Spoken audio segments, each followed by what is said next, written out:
नमस्कार साथियों, मैं कैमूर से संजय कुमार। साथियों, मैं 5 दिनों से प्रशिक्षण में था। आईसीटी का प्रशिक्षण ले रहा था।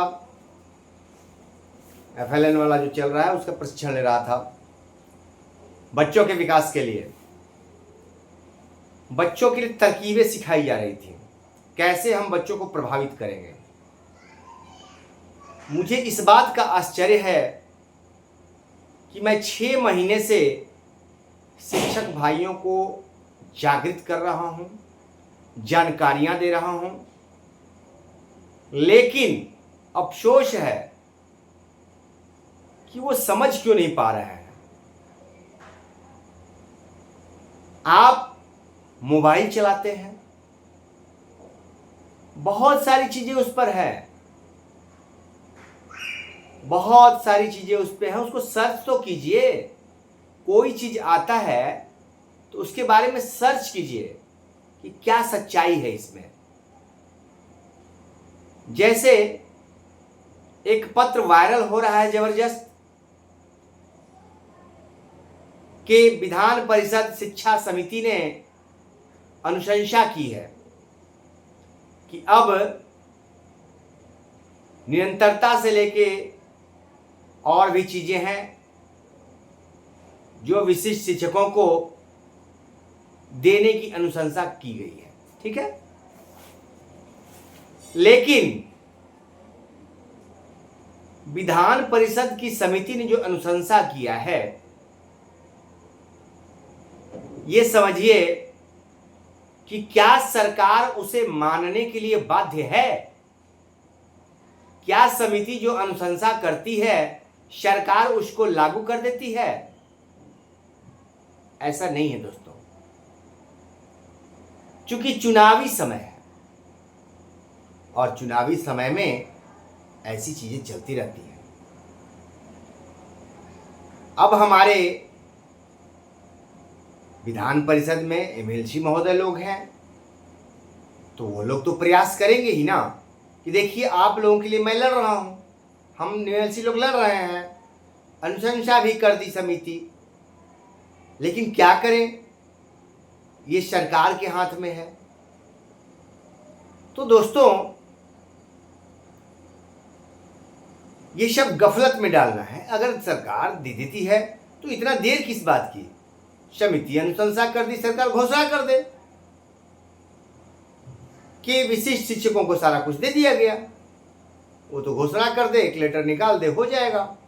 कौन सी भारी बात है निरंतरता? वो तो 5 दिन के अंदर सारी प्रक्रियाएं पूरी कर ली जाएंगी। यहाँ तो 5वां महीना चल रहा है, आज तक फिक्सेशन नहीं हुआ। 5 महीने से 25,000 रुपये वेतन मिल रहा है, उसमें भी बहुत सारी घोषणाएं हुई थी। हम तो तमाशा देखते आ रहे हैं दोस्तों, तमाशा देखते देखते तमाशा ना बन जाए। ये बताइए साथियों, 34,540, आप लोगों को जानकारी नहीं होगी, 34,540 में बहुत 1,000-2,000 नियोजित शिक्षक भी आए हुए थे।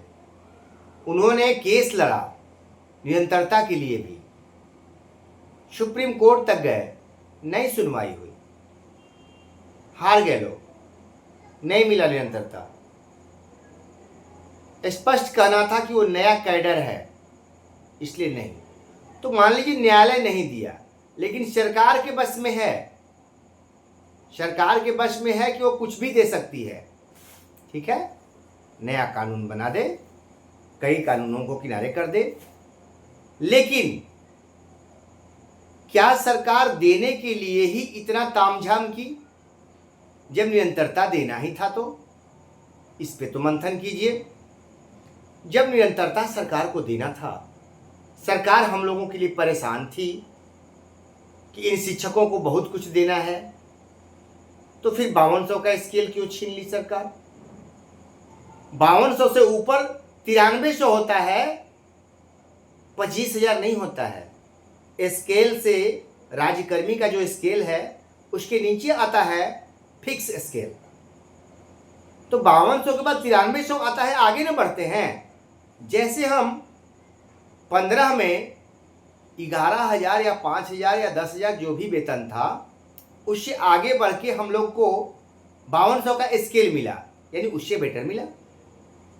लेकिन अब 5200 से हमें 25,000 का फिक्स मिला, नीचे खसक गए। ये क्या है? तो आप कैसे मंथन करें, क्या विचार करें भैया, कैसे आपको दे देगी सरकार? ये चुनावी लॉलीपॉप है, इसको लॉलीपॉप कहते हैं। और नियोजित को विशिष्ट बनाने के लिए ये साजिश है।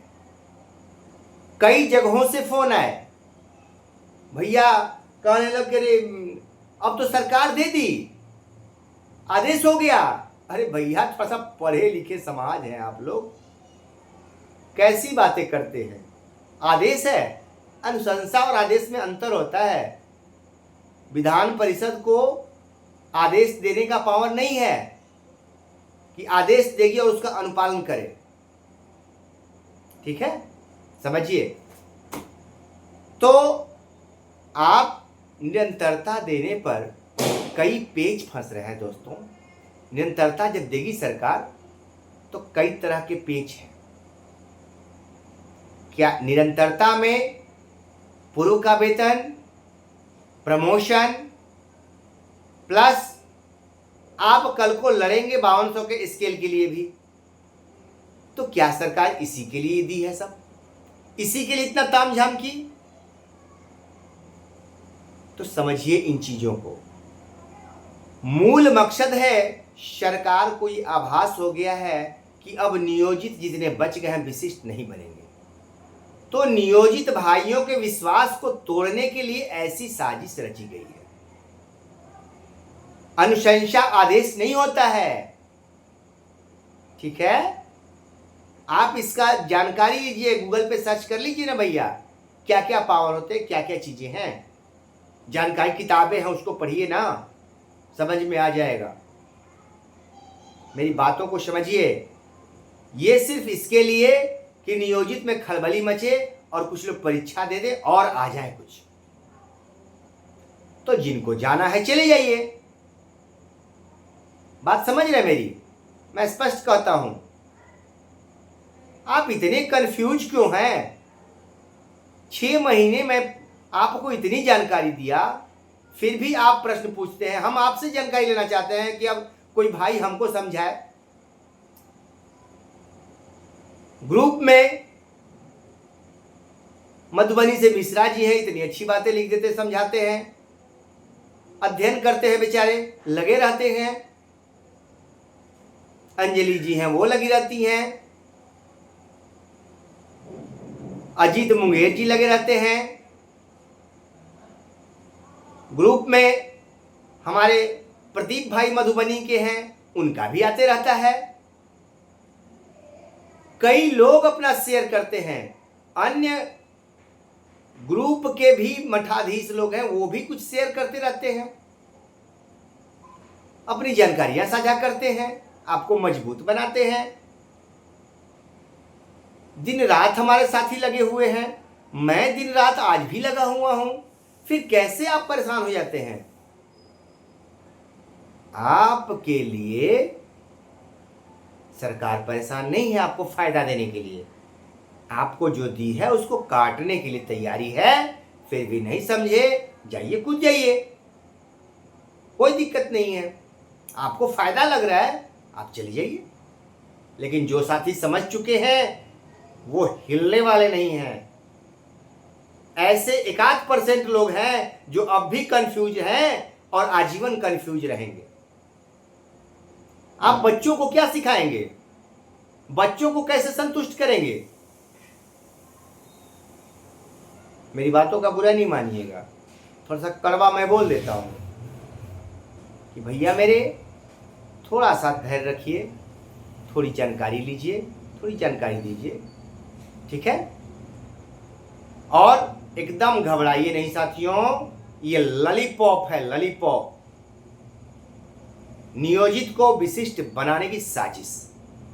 और फिर भी नहीं समझे तो गड्ढे में कूदिए, क्या कर सकते हैं हम। लेकिन एक बार नियम नियमावली को समझिए साथियों। नमस्कार, फिर मिलेंगे।